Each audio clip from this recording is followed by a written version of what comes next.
This video contains news and analysis related to a recent terror attack in Kashmir. The content may include sensitive visuals and discussions that could be distressing to some viewers. Viewer discretion is advised. We strongly condemn all forms of violence and terrorism.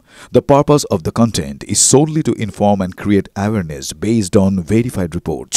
MDH chana masala এখন ছোলা হোক বা বরবটি দানা, সাদা চানা হোক বা কালো, সব রান্নাই হবে অসাধারণ। পাক সেনায় গণ ইস্তফা, আসিফ মুনিরের নেতৃত্বে মনোবল একেবারে তলানিতে পৌঁছেছে। সেনাপ্রধানকে চিঠি লিখে এই গণ ইস্তফার কথা জানিয়েছেন লেফটেন্যান্ট জেনারেল আহমেদ বুখারী। গত 48 ঘন্টায় ইস্তফা দিয়েছেন অন্তত 250 জন অফিসার আর 1200 জওয়ান। পাক সেনাপ্রধানকে লেখা বুখারীর চিঠি ভাইরাল হয়েছে। পদত্যাগের কারণ হিসেবে কি দেখানো হয়েছে? না অসুস্থতা আর মানসিক চাপ। সেই চিঠি আপনারা দেখতে পাচ্ছেন, যেখানে জানানো হয়েছে সেনাপ্রধানকে বুখারীর লেখা সেই চিঠিতে যে অসুস্থতা আর মানসিক চাপের কারণে 250 অফিসার 1200 জওয়ান তারা ইস্তফা দিচ্ছেন। সিজার মন্ডল আমাদের প্রতিনিধি নিয়ে জানাচ্ছেন। সিজার, খুব স্বাভাবিকভাবে যে প্রশ্নটা উঠছে, এটা কি বিদ্রোহ কোনোভাবে? কি জানা যাচ্ছে এই ভাইরাল চিঠি নিয়ে, যেখানে দাবি করা হয়েছে গণ ইস্তফা দিচ্ছেন আধিকারিক এবং পাক জওয়ানরা?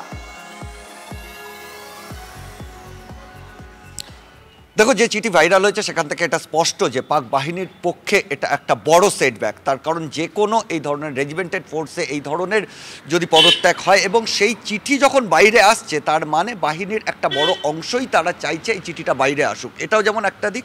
অন্যদিকে এই গণ ইস্তফা কোথাও প্রমাণ করে যে সেনা প্রধান হিসেবে আসিফ মুনির খানের নেতৃত্ব নিয়ে কিন্তু কোথাও একটা সমস্যা রয়েছে। তার যে অধস্তন যারা সেনাকর্তা বা জওয়ানদের কোথাও হয়তো আস্থা রাখতে পারছেন না সেনাপ্রধানের ওপর। এবং তৃতীয় যে বিষয়টা আসছে, যে পেহেলগাম পরবর্তী সময় যেভাবে ভারতের চাপ বাড়ছে এবং একটা যুদ্ধ পরিস্থিতি তৈরি হচ্ছে, অর্থাৎ ভারত যেভাবে প্রত্যাঘাতের পথে এগোচ্ছে, সেখান থেকে কোথাও আসিফ মুনিরের নেতৃত্বাধীন পাক বাহিনী মনে করছে না যে তারা এর মোকাবিলা করতে পারে বা তাদের একটা বড় সেটব্যাক হতে পারে। এই আতঙ্ক থেকেই বা এই জায়গা থেকেই হয়তো তারা মনে করছেন সেনাবাহিনী থেকে বেরিয়ে যাওয়াটাই শ্রেয়।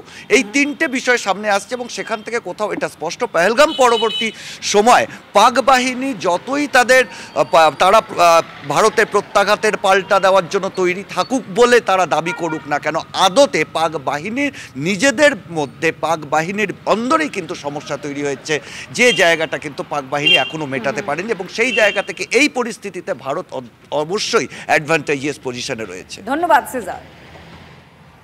কিন্তু শুধুমাত্র আমরা তো তথ্য দিয়ে থেমে নেই, একের পর এক বড় খবর ব্রেক করছে TV9 বাংলার। এই মুহূর্তে আপনাদের জানিয়ে রাখতে চাইবো, ভারতের হামলার আতঙ্কে কাঁটা পাকিস্তান। সীমান্তের ওপারে বেড়েছে পাক সেনার তৎপরতা। মোতায়েন করা হয়েছে ট্যাঙ্ক। সেনাদের জন্য ট্রেনে করে অস্ত্র পাঠাচ্ছে পাক প্রতিরক্ষা দপ্তর। ওই যে বললাম, শুধুমাত্র তথ্য দিয়ে আমরা থেমে থাকবো না, অবশ্যই ছবিটা দেখাবো, লাইভ কথাও বলবো আমাদের রিপোর্টারের সঙ্গে। জ্যোতির্ময় কর্মকার এই মুহূর্তে আমাদের সঙ্গে রয়েছেন। জ্যোতির্ময়, যে তথ্য এক্ষুনি আমাদের দর্শকদেরকে দিলাম, যেভাবে পাকিস্তান নিজেদের মধ্যে তৎপরতা বাড়িয়েছে, তুমি নিজে সেখানে দাঁড়িয়ে দূর থেকে ছবিটা কি দেখতে পেলে? দেখো, আমি যেখানে দাঁড়িয়ে রয়েছি এই জায়গা থেকে কোনোভাবেই পাকিস্তানের এই তৎপরতা চোখে আসা সম্ভব নয়। যাদের এই টেরেন সম্পর্কে সামান্য ধারণা আছে তারা জানে যে এই জায়গা থেকে এলওসি যথেষ্ট দূরে। আমি এই মুহূর্তে দাঁড়িয়ে রয়েছি দ্রাস সেক্টরে। এই জায়গা, এখানকার পরিবেশ, পারিপার্শ্বিক ছবি সব কিছু বলে দিচ্ছে যে কোন প্রতিকূল পরিস্থিতির মধ্যে থেকেও ভারতীয় সেনা প্রতি মুহূর্তে তারা প্রত্যাঘাতের জন্য তৈরি রয়েছে। এই যে জায়গা দেখতে পাচ্ছ, সম্পূর্ণভাবে বরফে ঢাকা, আমাদের পৃথিবীর অন্যতম হাই অল্টিটিউড ওয়ারফেয়ারের মধ্যে অন্যতম জায়গা এটা। পৃথিবীর দ্বিতীয় শীতলতম শহর হিসেবে এই জায়গা চিহ্নিত। এবং যে জায়গা এখানে আমরা এই মুহূর্তে দেখাচ্ছি, এই বরফের পাহাড়ের খাঁজে খাঁজে ভারতীয় সেনা তারা বাংকার করে করে বসে রয়েছে। এবং এই জায়গা থেকেই তারা প্রতি মুহূর্তে নজর রাখছে ঠিক ঢিলছোড়া দূরত্বে এই মুহূর্তে পাকিস্তানের সীমান্তের দিকে। আমাদের ক্যামেরা যখন আমরা ধীরে ধীরে ডান দিকে আমরা প্যান করছি এবং এই মুহূর্তে যে পাহাড়ে আমাদের ক্যামেরা গিয়ে আটকাচ্ছে, এই পাহাড়ের নাম হচ্ছে টাইগার হিল। এই সেই পাহাড়, এই টাইগার হিলেই একটা সময় 1999 সালে পাকিস্তান সম্পূর্ণভাবে কবজা করে ফেলেছিল এবং এই জায়গাতে, এই টাইগার হিলকে সম্পূর্ণভাবে পাক দখলমুক্ত করার পরেই তারপরে কার্গিল যুদ্ধ জিততে পারে ভারত। এবং সেখান থেকে যদি আমরা আরও কিছুটা ডান দিকে আমাদের ক্যামেরাকে প্যান করি তাহলে যে জায়গা দেখতে পাচ্ছ এই জায়গার নাম হচ্ছে টোলোলিং। এই জায়গাতে একটা সময়তে প্রথম যে খবর আমরা জানিয়েছিলাম যে 1999 সালে প্রথম মেষ পালকরা তারা এই পাহাড় পেরিয়ে সেখানে মেষ চড়াতে গিয়েছিলেন এবং এই সেই টোলোলিং সেই জায়গা যেখানে তারা পাকিস্তান সেনাবাহিনীকে প্রথম সেই জায়গায় দেখতে পেয়েছিলেন এবং মেষ পালকরা তারা এসে জানিয়েছিলেন যে সেই জায়গায় তারা পাক সেনাবাহিনীর তৎপরতা বা তাদেরকে সেখানে ঘুরতে ফিরতে দেখেছেন।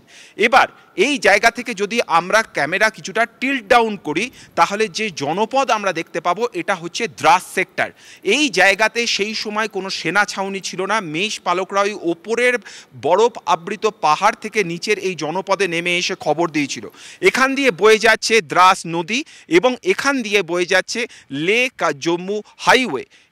এই হাইওয়ের ওপরে মূল কবজা করাই ছিল সেই সময়ের পাক সেনাবাহিনীর মূল লক্ষ্য। এবং যে জায়গা আমরা দেখালাম টাইগার হিল, যে জায়গা আমরা দেখালাম টোলোলিং, যে সময় খবর পৌঁছয় তখন এই জায়গা কিন্তু সম্পূর্ণভাবে পাকিস্তান আর্মির কবজায় চলে গিয়েছিল এবং তাদের মূল লক্ষ্য ছিল এই হাইওয়ের ওপরে লাগাতার বোম্বিং করা, যাতে এই হাইওয়ে যদি তারা বিচ্ছিন্ন করে দিতে পারে তাহলে এরপর যে বিস্তীর্ণ লে লাদাখ এরিয়া রয়েছে তা সম্পূর্ণভাবে ভারতের হাতের বাইরে চলে যাবে।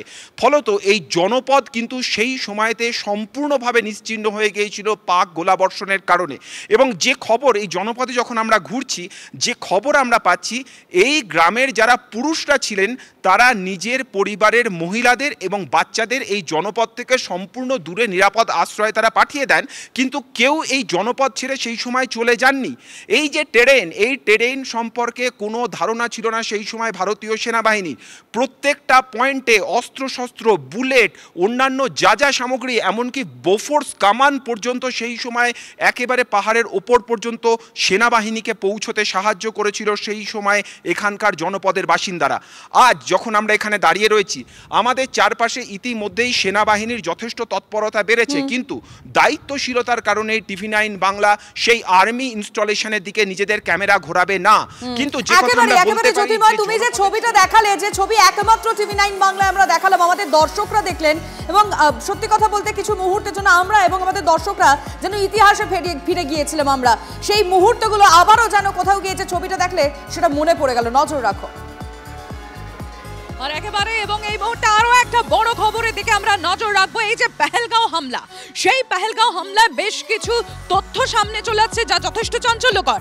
AK-47 এবং M4 দিয়ে হামলা চালানো হয় পর্যটকদের উপর, কার্তুজ পাওয়া গিয়েছে। আর কি কি ডিটেইলস ইনফরমেশন পাওয়া যাচ্ছে আমরা জানবো। সুজয় রয়েছে আমাদের সঙ্গে। সুজয়, কি কি তথ্য উঠে আসছে তদন্তে? দেখো, NIA তদন্তভার নেওয়ার পর একাধিক বিস্ফোরক এবং এই তদন্তের জন্য জরুরি তথ্য প্রমাণ তাদের হাতে এসেছে, যার মধ্যে অন্যতম হলো যে কি অস্ত্র ব্যবহার করেছিল এই জঙ্গিরা এবং কিভাবে তারা আক্রমণ করেছিল। কি অস্ত্র ব্যবহার করেছিল সেই তথ্য পেয়েছেন তদন্তকারীরা। তার কারণ ঘটনাস্থল থেকে বেশ কিছু কার্তুজ উদ্ধার করেছেন তারা, যা থেকে স্পষ্ট যে AK-47 এবং M4 রাইফেল ওই 4 জঙ্গির কাছে ছিল।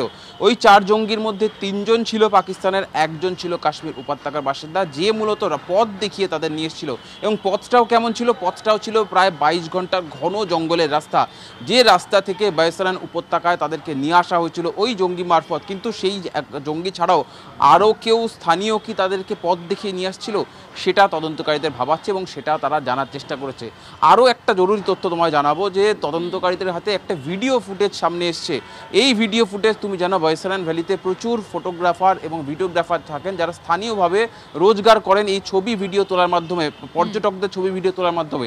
তেমনই একজন এই জঙ্গি হামলার ঘটনার ভিডিও ফুটেজ সংগ্রহ করেছেন এবং নিজের সাহসিকতার পরিচয় দিয়েছে। নিজের প্রাণ বাঁচাতে একটি গাছের উপর সে আশ্রয় নিয়েছিল, সেখান থেকে গোটা ঘটনার কিভাবে জঙ্গিরা আক্রমণ করে সেই ভিডিও সে করেছে এবং সেই ভিডিও ইতিমধ্যেই তদন্তকারীদের হাতে এসছে, যার মাধ্যমে একেবারে জলের মতো স্পষ্ট জঙ্গিরা কারা কারা ছিল, কিভাবে আক্রমণ করেছে সেটা এক প্রকার স্পষ্ট হয়ে গিয়েছে। আরও একটি একেবারেই সুজয়, আমাদেরও নজর থাকবে সেদিকে। আপাতত তোমাকে ধন্যবাদ। একেবারে চাঞ্চল্যকর তথ্য, যেরকমটা সুজয় জানালো, চাঞ্চল্যকর তথ্য আরও রয়েছে। ডিজিটাল প্রমাণ পাওয়া গিয়েছে গোয়েন্দাদের কাছে, সেই ডিজিটাল প্রমাণ রয়েছে। কিসের ডিজিটাল প্রমাণ? এই পেহেলগাঁও হামলার আগে জঙ্গিরা স্যাটেলাইট ফোন ব্যবহার করে। কি কারণে এই ফোন ব্যবহার করে? জানা যাচ্ছে যে করাচিতে একটা যোগাযোগ স্থাপন করেন তারা। সেই গোটা বিষয়টার একটা ডিজিটাল প্রুফ এই মুহূর্তে গোয়েন্দাদের হাতে আছে। ফলে এটাও আরও একটা অত্যন্ত গুরুত্বপূর্ণ এবং চাঞ্চল্যকর আপডেট এই পেহেলগাঁও হামলার। যদি MDH কিচেন কিং কিচেনে থাকি তো আমরা যা ইচ্ছে তৈরি করতে পারি। বেগুনের ভর্তা, আলু কপি, ভিন্ডি মশলা, আরো অনেক কিছু।